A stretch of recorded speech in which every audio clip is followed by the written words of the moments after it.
እኛ ደግሞ በተቻለ መጠን መፍትሄ ለማምጣት እንሞክራለን። የሚገርም ነው አንተ ነገሩን ያቀለልክበት መንገድ፣ እሷ ደግሞ አንተ ያቀለልክበትን መንገድ የተረዳችበት መንገድ በጣም የሚገርም ነው። ተከታታይ የተባልሱት የተከታተልሳት ነው እኔ የለም። እሺ ለሀብታም ቢሆን አይንሽን ከአይናቸው ላይ እንዳታነሽ ገባሽ? ተናግሬያለሁ። ባለፈው ደህና አልነበርሽ እንዴ? ምን ሆነሽ ነው? እስኪ ቁጭ በይና እነግርሻለሁ። እሱን እኔ አላውቅም። እኔ የማውቀው የራሴን ሀሳብ ብቻ ነው። ይህች ናት እና የፍቱ ስራ ጭራሽ ብለሽ አሽሙር መሳደብ ጀመርሽ። ኧረ እኔ አልተሳደብኩም። ዝጊ አንቺ የማትረቢ ትሰሚኛለሽ?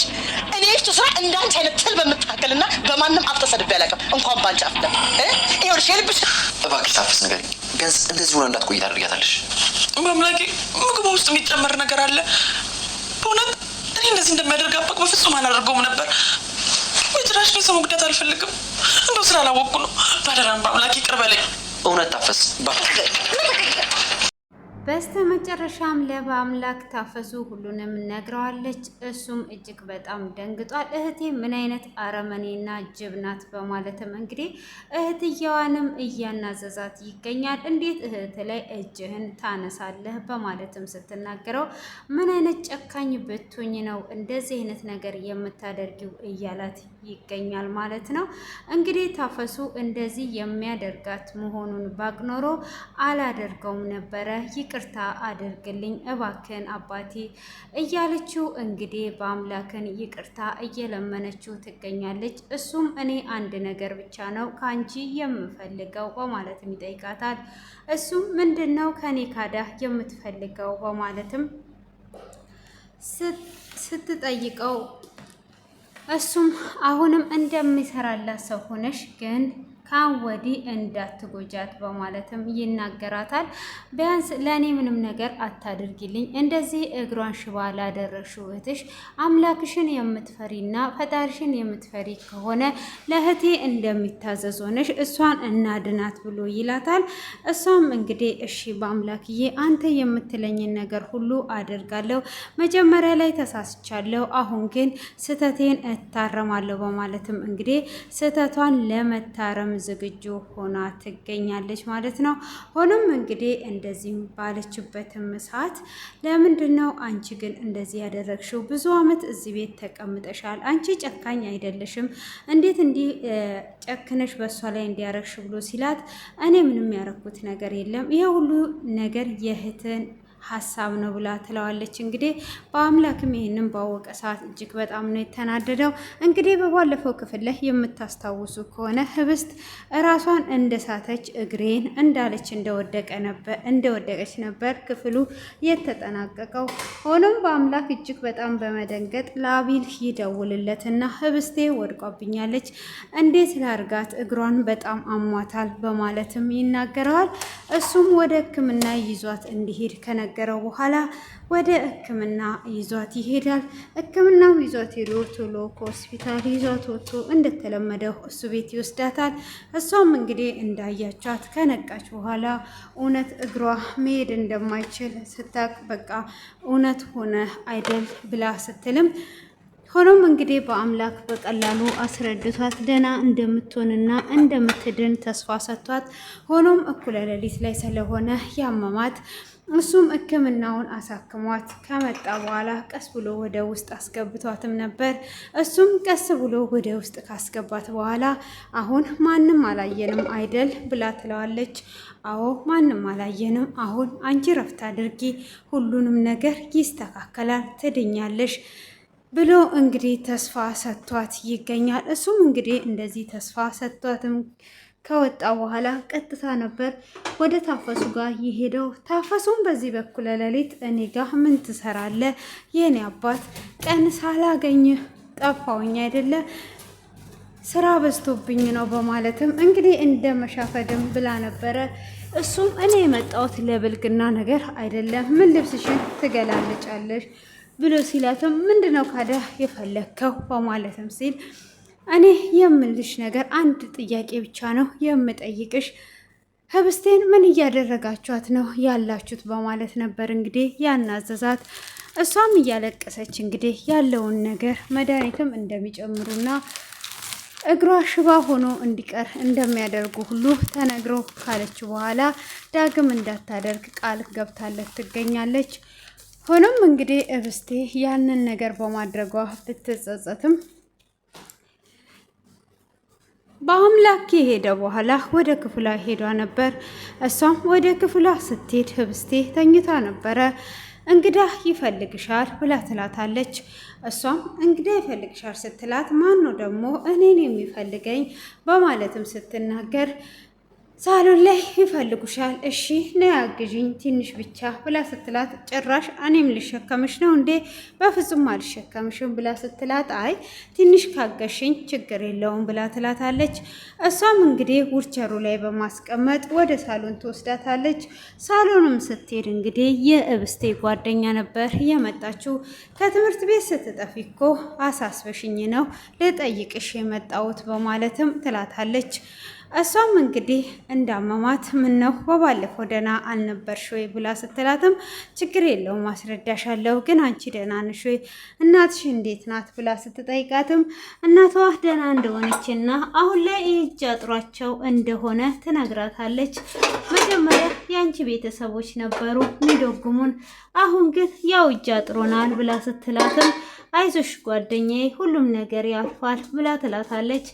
እሷም እንግዲህ እንደዛ በምትላት ሰዓትም ወይ ልጠይቅሽ መጥቼ የራሴን ችግር ነገርኩሽ አይደል? ይቅርታ ጓደኛዬ ስትላትም አይ ምንም ማለት አይደለም፣ እኔ ምልሽ ግን በአምላክ የሚባለው ልጅ የት አለ ብላ ትላታለች።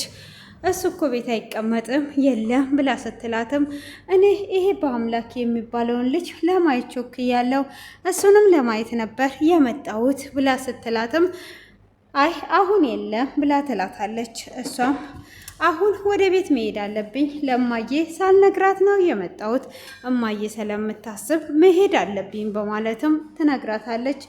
ህብስቴም እሺ በቃ ለመሄድ ከፈለግሽ መሄድ ትቻለሽ፣ እንዳጠፊ መትሽ ጠይቂኝ በማለትም በጓደኝነት ትሸኛታለች። እሷም እንግዲህ መቷ እንደምትጠይቃት ከተነጋገሩና ከሄደችም በኋላ ያው ስትሄድም በአምላክን እጅግ እየደጋገመች እያነሳችው ነበረ። ሆኖም እንግዲህ ህብስቴም እዛው ሳሎን ላይ ቁጭ ብላ እያለ አቤል ይመጣል። እሱም ታፈስ በር ከፍቷለት ወደ ውስጥ ከገባ በኋላ ቀጥታ ህብስቴን ሰላም ብሏት እንዴት ነሽ ተሻለሽ ወይ ብሎ ሲልም ታፈስም እንዴ ጋሼ ጋር ነው የመጣሁት አላልከኝም ወይ ትተዋወቃላችሁ ብላ ስትጠይቀውም እንዴ ጋሼ ጋር በመጣ ልጁን ሰላም ማለት ምን ችግር አለ ብሎ ይላታል። እሺ እንደዛ ከሆነ አረ ትችላለህ ብላ ካለችውም በኋላ እሺ የጋሼ ቢሮ እንደዚህ ተጠፍ ብለ ነው በማለት ቦታውን ትነግረዋለች። እሱም እሺ በማለትም ህብስቴን ሰላም ካላት በኋላ በቃ አሁን እንዳይነቁብን እኔ ወደ ውስጥ መግባት አለብኝ በማለትም እሱም ወደ አለሙ ጋር ወደ ውስጥ ይገባል። ሆኖም ህብስቴ እንግዲህ እያዘነችም ቢሆን ቁጭ ብላ ነበረ። እሱንም ከሸኘው በኋላ ፈጣሪ አምላክ ጨርሶ ይማርሽ ህብስት ብሎ ሲወጣ አለሙም እንዴ የት ታውቃታለህ ትተዋወቃላችሁ ወይ በማለትም ጥያቄውን ይጀምራል። እሱም እንደዛ በሚለው ሰዓት እንግዲህ አዎ እንተዋወቃለን፣ በባለፈው ሰዓት ከአምላክ ጋራ አንድ ሁለት ያይቻታለሁ በማለትም ምላሽ ይሰጠዋል። ነው እንዴ በማለትም የሆነ ቅር እንዳለው ሰው እያየው ነበር። ሆኖም እንግዲህ እሱም ሊሸኘው እንደወጣ ቢፍቱም እንግዲህ እሷን ከዚህም በኋላ እስከ መቼ ነው እንደዚህ ሆነሽ የምትኖሪው? ትምህርትሽንስ እንዴት ነው የምታረጊው?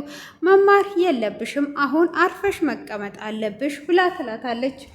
እሷም እንግዲህ አርፈሽ መቀመጥ አለብሽ ብላ ስትላትም እንዴት አርፌ እቀመጣለሁ? ትምህርቴን እማራለሁ፣ እንደዚህ ሁኝስ እንዴት ሄዳለሁ? በማለትም ስትል እንግዲህ አለሙም ይመጣል። አለሙም ሲመጣ ስለ ልጅ እኮ እያወራን ነው፣ ስለ ትምህርት ቤት ምን ይመስልሃል? እንዴትስ ነው የምትማረው? አሁን ትምህርቷን አቁማ እዚሁ ብትሆን አይሻልም?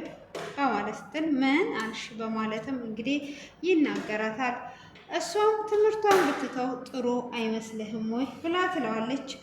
እሷም እንግዲህ እንደዚህ አይነት ነገር ስትለው ልክ ነሽ፣ ትምህርቱን ብትማርም ባትማርም ዋና ጤና ነው ልጄ፣ ዋና ጤንሽ ነው፣ የተማረውም ያልተማረው ያው ነው በማለት እንግዲህ ይናገራታል። እሷም ልክ ናችሁ በማለት እንግዲህ ትቀበላለች። ሆኖም እጅግ በማዘን እንግዲህ ወደ መኝታ ክፍሏ ልትገባ ስትል ነበር በአምላክ የመጣው። በአምላክም ሲመጣ ለምንድን ነው በር ያላንኳኳኸው ብሎ ይጠይቀዋል። እሱም በሚጠይቀው ሰዓት እናንተ ግቡ እስክትሉኝ ድረስ ነው ወይ መጠበቅ ያለብኝ በማለት ይናገራል። ይሄ ልጅ እንዴት እየሆነ ነው? በየጊዜው እየተቀያየረ ነው ብሎ ይላል። እሱም እንግዲህ ህብስቴን ወደ መኝታ ክፍሏ ይዟት ይሄዳል።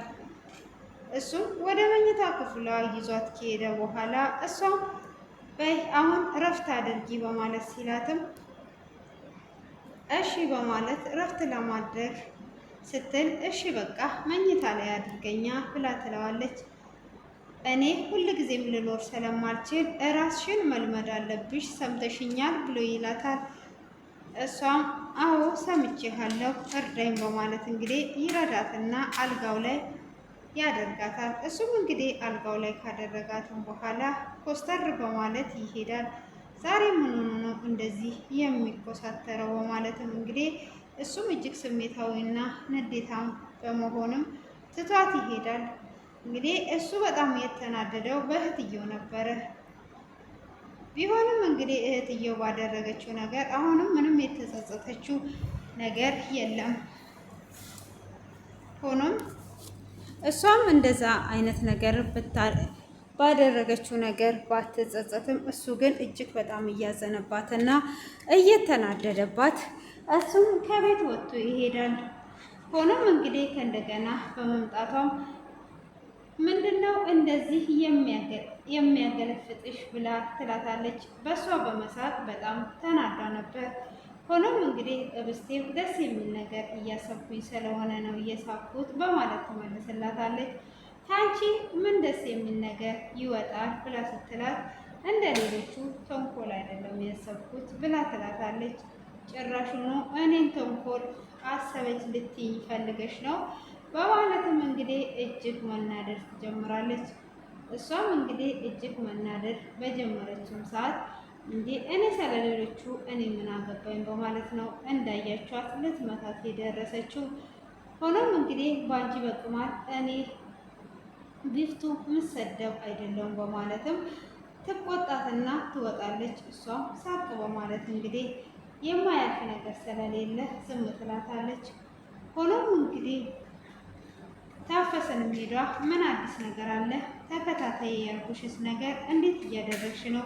ምግቡንስ እየሰጠሻት ነው ወይ በማለትም ትጠይቃታለች። እሷም አዎ እየሰጠዋት ነው በማለትም እንግዲህ ምላሿን ትመልስና ምንም አዲስ ነገር እንዳላየች ትነግራታለች። ሆኖም ዓይንሽን ከነሱ ላይ ሳታነሺ ተከታታያቸው በማለትም አሁንም በማስጠንቀቂያ ትነግራታለች። ታፈሰም ሁልጊዜም አብረን ነው እሱም ብሎኛል፣ አንቺም ተከታታዩ ብለሽኝ እችለዋለሁ እንዴ? መቼም መከታተሌ መቼ ይቀራል በማለትም እንግዲህ እሷ ወደ ሌላ አዙሯ መከታተሏ ቀጥላ ትገኛለች። ሆኖም እንግዲህ ህብስቴ እጅግ ብታዝንና ምንም ነገር ማድረግ ባትችልም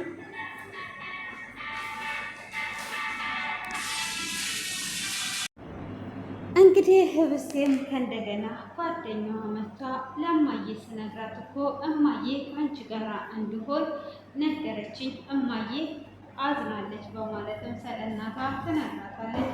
ሆኖም እንግዲህ አንቺን እስኪሻልሽ ድረስ ከጎንሽ ነኝ ያለሁት ምንም ነገር አታስቢ ብላ ትላታለች። ህብስቴም እሺ በማለት እንግዲህ አብረው እየተጨዋወቱ እያለ ታፈሱም ሳሎን እያጸዳች እየዘፈነች ነበረ። ሆኖም አለሙና ሚስቱ አንድ ላይ ወደ ሳሎን ይመጣሉ። ወደ ሳሎን በመጡ ሰዓትም እየዘፈነች ነበር። አቤት እትዬ ብላ ትላታለች። እንዴ ዛሬ ማንም የለም እንዴ? ምነው ጭር ብላችኋል? በይ አሁን አለሙ ስለሚወጣ ሂጂና ቁርስ አምጪለት ብላ ትላለች።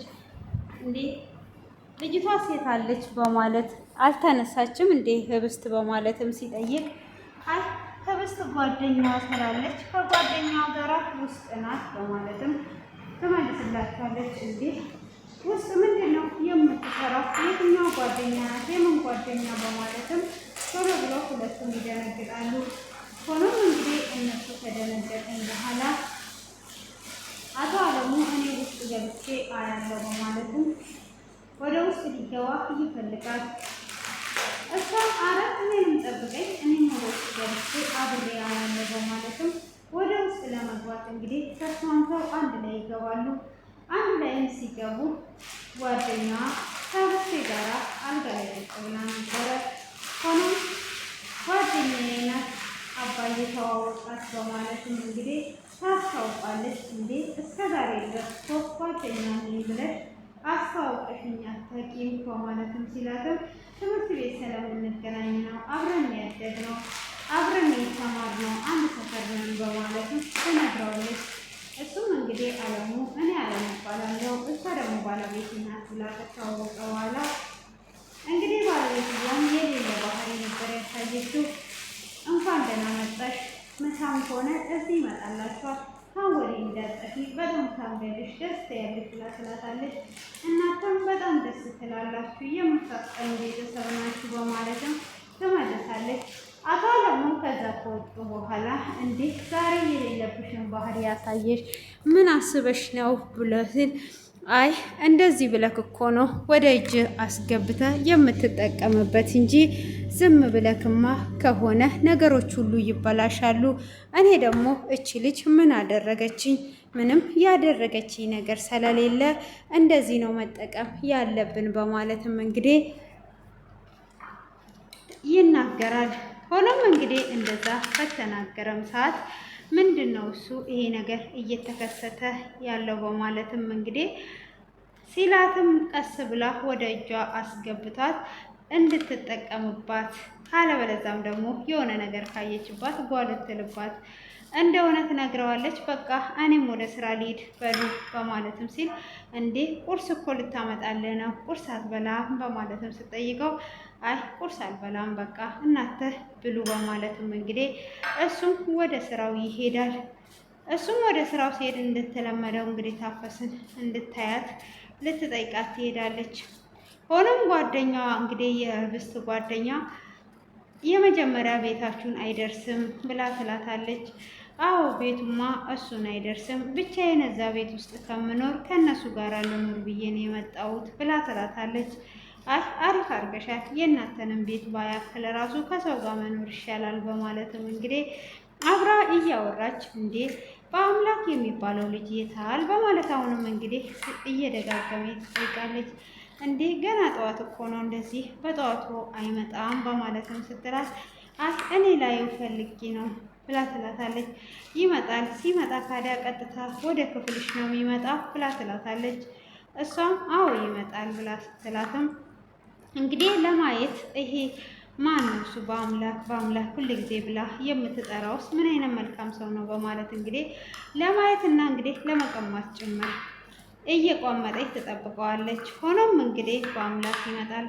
በአምላክም ሲመጣ ወደ ክፍሏ ይገባል። ጓደኛዬ ናት ተዋወቃት ብላ ትለዋለች። እሱም እሺ ተሻለሽ ወይ በማለት ይጠይቃታል።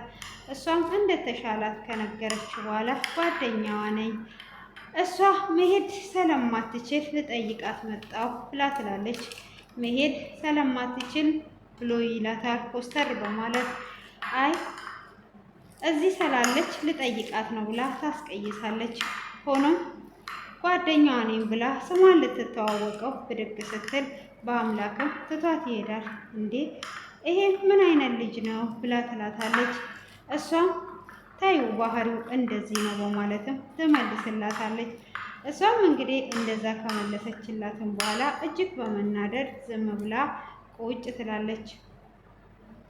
እሷም እንግዲህ ዝም ብላ ቁጭ ካለችም በኋላ በአምላክም እጅግ ስሜታዊና ንዴታዊ ስለሆነ እንግዲህ እህትየው ያደረገችውን ነገር ሁሉ ስለደረሰበትና ስላወቀ በመናደድም ወደ ሳሎን እየሄደ እያለ ቢፍቱን ያገኛታል። እሱም እንቅ አድርጎ ይዞ ምን አይነት አረመኔና ምን አይነት ክፉ ሰው ብትሆኝ ነው ልጅቷን ሽባ ያደረግሽው በማለትም ይጠይቃታል። እሱም እጅህን አታንሳብኝ እያለችው እንግዲህ ለብዙ ሰዓታት ብትታገለውም አንቋት እንደያዛት ክፍሉ ተጠናቋል። ሆኖም ቢፍቱ እንግዲህ ይሄን ያህል ጭካኔና ክፋት ምን አይነት ክፉ እንደሆነች እንግዲህ ወንድምየዋ ዋጋ ሊያስከፍላት በስተመጨረሻው ደርሶባታል።